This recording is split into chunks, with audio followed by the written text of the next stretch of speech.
Parents funded, siblings ignored me. I built my own success, uncovered their betrayal, and chose a new family over being the forgotten child. Hello, Reddit. I need to talk about something today. I'm 27 years old, and I suppose you could say that I've been the one ignored my entire life. My younger brother, Chris, 25, and my older sister, Sarah, 29, are my siblings. It would be an understatement to suggest that they were always the golden children in my parents' eyes. They could never do anything wrong, but I was just there. Sarah excelled academically as a child, consistently receiving straight A's and participating in all school-related activities before attending a prestigious Ivy League university. It was my parents' obsession.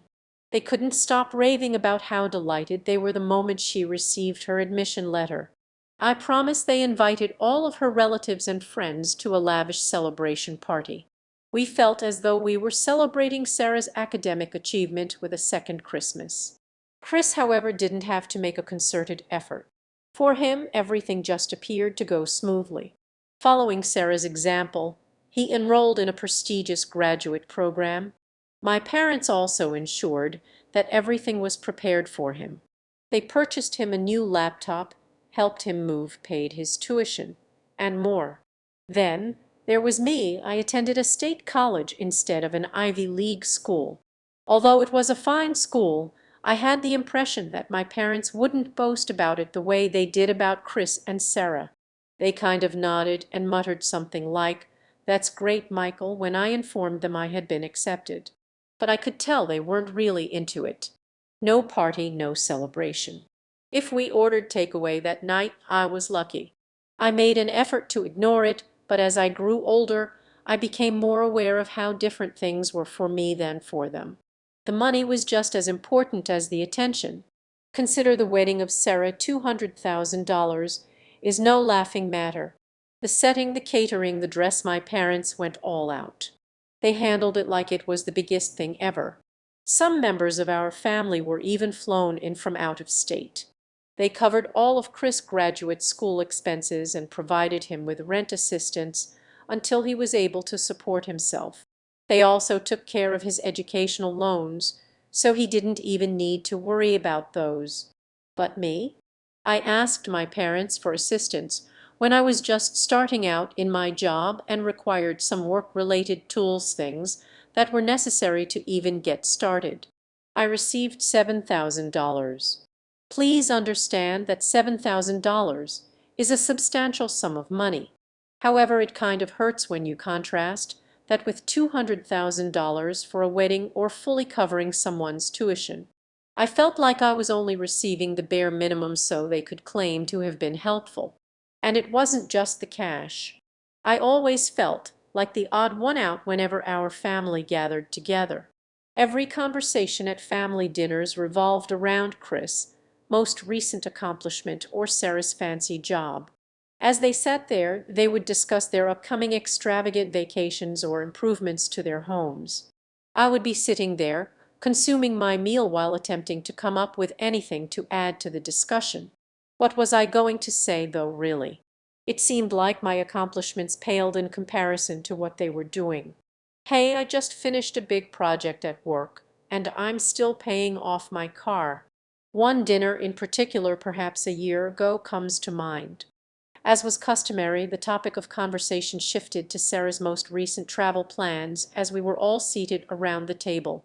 "Oh, we are going to Europe for a few weeks," she revealed nonchalantly as she sipped her drink.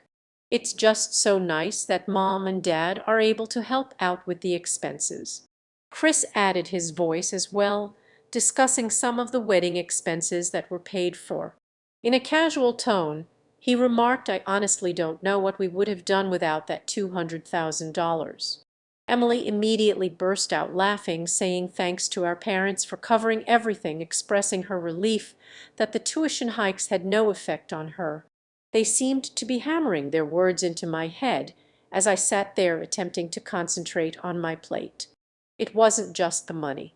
I had to work for my advancement and take out loans to make ends meet, whereas they had their futures handed to them.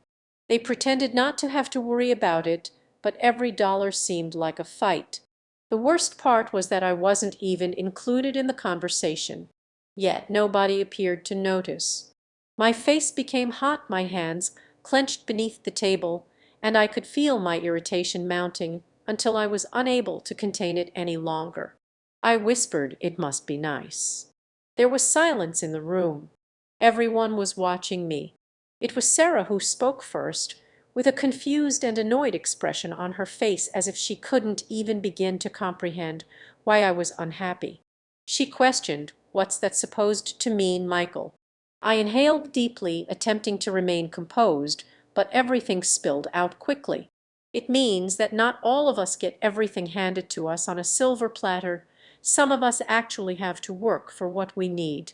They clearly didn't understand. As if it were no great issue, Chris simply shrugged and relaxed back in his chair. He smiled smugly and added, "Michael, you're always acting like you were the victim. Didn't Mom and Dad help you get those tools for work?" That struck a chord. Even though they gave me $7,000, it seemed insignificant in comparison to what they had done for Chris and Sarah. I said, "Yeah, they helped firmly. But $7,000 compared to hundreds of thousands, it's not the same, and you know it." As usual, Mom tried to diffuse the situation. "Michael, we thought that's what you needed. We've always tried to give you what was fair." "Fair?" I asked, my voice bursting with resentment. "You think this is fair? You've given them everything. You've practically paved their roads for them, and I've had to build mine brick by brick." From there, the discussion took a turn for the worst. Everyone made an effort to justify themselves and claimed that I was exaggerating. Dad shook his head and remarked, "You're exaggerating this." "No," I replied. "You gave me the minimum. That's the part that hurts the most. You didn't care about what I wanted, only what you thought was enough to keep me quiet." It was more than I could handle. Without saying another word, I got up and walked out of the room, my chair making a loud scraping sound against the floor. I didn't turn around, but their voices followed me as I left the room. I was tired of constantly getting the leftovers and being the one who was forgotten. That night I was furious and stormed out of the house. I don't believe I've ever been that angry. My heart was thumping in my chest as if it were trying to escape. It seemed like the world was closing in on me with each step I took down the driveway. I had no idea where I was heading. I simply knew that I had to leave far away. It was late, maybe around 10:00, and there was silence on the streets. You know that spooky silence where everything seems a little too motionless. Yes, that was it. As I walked, the only sound was the sound of my sneakers hitting the pavement. I wasn't in the mood for distractions, so I didn't have my phone out or my headphones on. I had to think. I kept thinking about the supper while I was walking, Chris' arrogant expression, Sarah's patronizing inquiries. They all seemed to be living in a bubble of privilege and were unaware of how oppressive it was for me. I was merely an outsider with a window into their lovely little world. My frustration grew as I gave it more attention. Why didn't I say more? That was a question I kept asking myself. Why didn't I actually give it to them? However, I later came to the realization that my words would have had no impact. Talking to a brick wall was like that. I had my version of what happened, and they had theirs. And the two were never going to coincide. I eventually made my way to the park where I used to spend my childhood. The residence was only a 15-minute walk away. Some trees kind of obscured an old bench in a spot next to the playground. It was one of those locations you travel to when you simply need to escape from everything. And I needed that. I took a seat and simply gazed up at the sky while leaning back against the chilly wood. On this particular clear night, all the stars were visible. It would normally be soothing to me, but that night it didn't help. I couldn't stop thinking about how unfair everything was, how I had spent my entire life striving to fit in only to be given scraps, while my siblings had it all. I briefly considered not glancing at my phone as it buzzed in my pocket.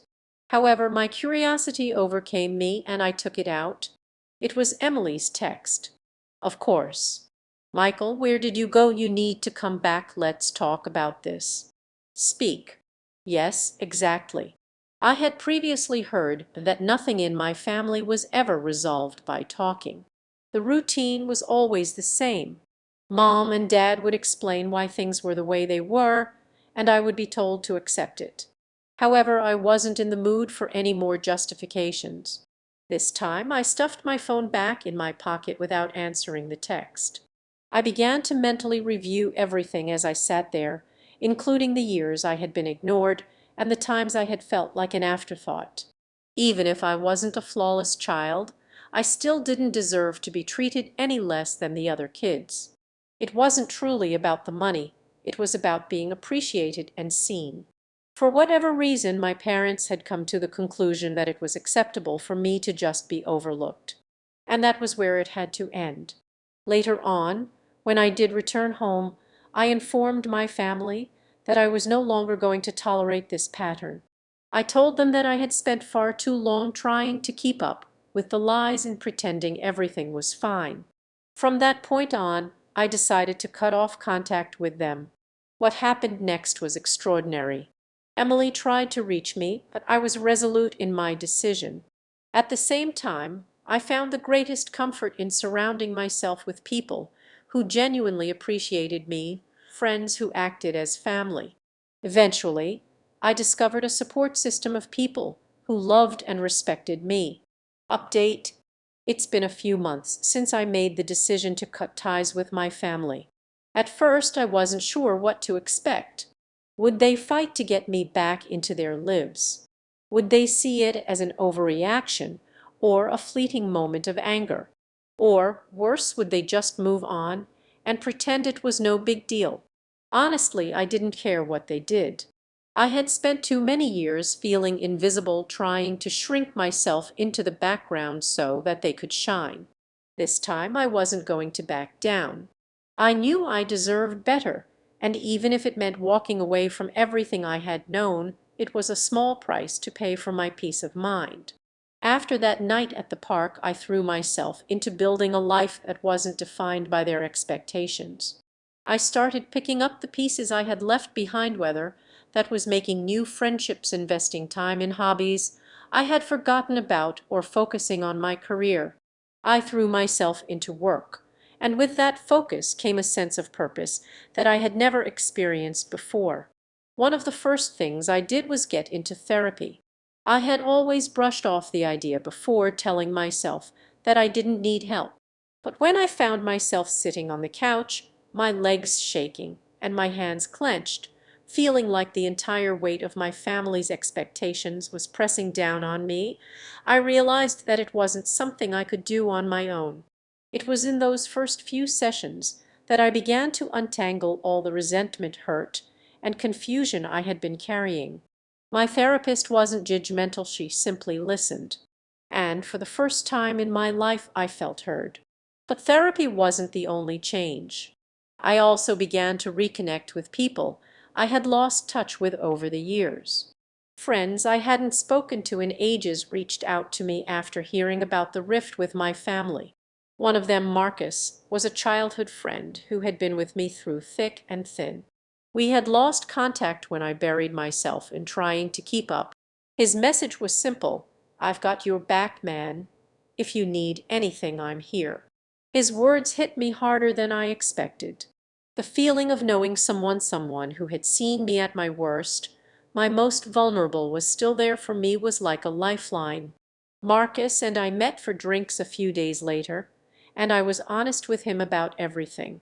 The fights, the tears, the years of feeling like I didn't matter. He listened, offering support but never pity.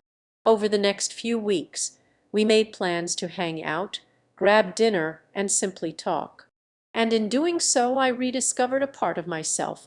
I had forgotten the part of me that existed before the drama, before the constant validation seeking from my family. It felt like I was waking up from a long, suffocating sleep, and the air was finally breathable again. But what truly amazed me was how quickly my new friends rallied around me. Marcus introduced me to a small group of people, some of his old friends from college, others he had met through work or mutual connections. They welcomed me with open arms despite not knowing the full story of my background. It didn't matter. What mattered was that they accepted me for who I was, without judgment or comparison. They didn't ask about my family, nor did they pry into my past. They just treated me as I should have always been treated, as a person worthy of respect and care. One of the most striking things was how different this new circle of friends was from my family. In my family, everything was always about comparison. Everything felt like a race: Sarah's wedding, Chris' tuition, Sarah's new house, Chris' vacations, and I was always the one who didn't measure up. But with my new friends, no one ever compared one another. We just enjoyed being together. We went to comedy shows, tried new restaurants, went for hikes. We laughed a lot. We did a lot of nothing together, and it was the most fulfilling nothing I had ever experienced. I didn't feel invisible. I felt seen. And for the first time in years, I wasn't scared to simply be. But even as my life began to flourish without the weight of my family's expectations, the pull to reach out to them lingered.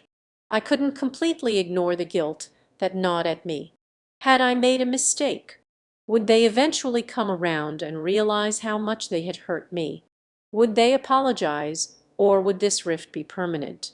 It was around Christmas when I got my answer. I was sitting on the couch in my apartment scrolling through social media when I saw it. A picture of Sarah's wedding anniversary posted on Instagram. My parents were in the photo, all smiles, holding glasses of champagne, and right there, in the center of the photo. It stung. I had been erased from their lives, but they still tried to keep me in the background, like a ghost who wasn't really a part of their world, just someone who existed in their memories. They had put that picture there to make it look like they hadn't completely forgotten me. They wanted to make it seem like everything was fine. The guilt crept back, and for a moment I was tempted to send them a message, but then I stopped. I thought about everything I had worked for, the peace I had found with myself, the new friendships I had built. And I remembered what I had learned from therapy. I wasn't the problem here. The problem was their inability to see me for who I was, their inability to treat me with the same respect they so readily gave to Sarah and Chris. So instead of reaching out to them, I decided to send a message to Marcus. I saw a picture of the family today.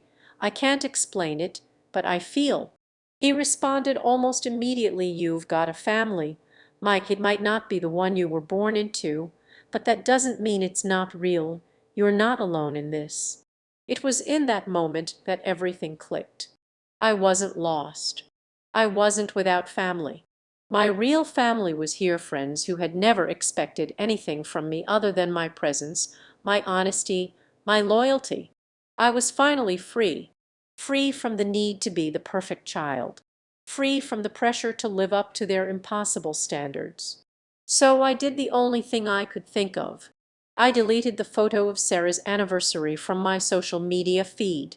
It wasn't out of anger. It was out of clarity. I wasn't going to allow myself to be a reminder of a past that no longer fit who I was becoming. The holidays came and went. My decision to keep my distance remained firm, and it wasn't until January that I finally realized the truth. My family wasn't going to change, and neither was I. But I was finally in a place where I didn't need them to change. I had already built something better. It turns out that sometimes walking away is the bravest thing you can do. And in the end, I found that it's not about blood. It's about love, loyalty, and respect. And those things can be found anywhere, even in the most unexpected places.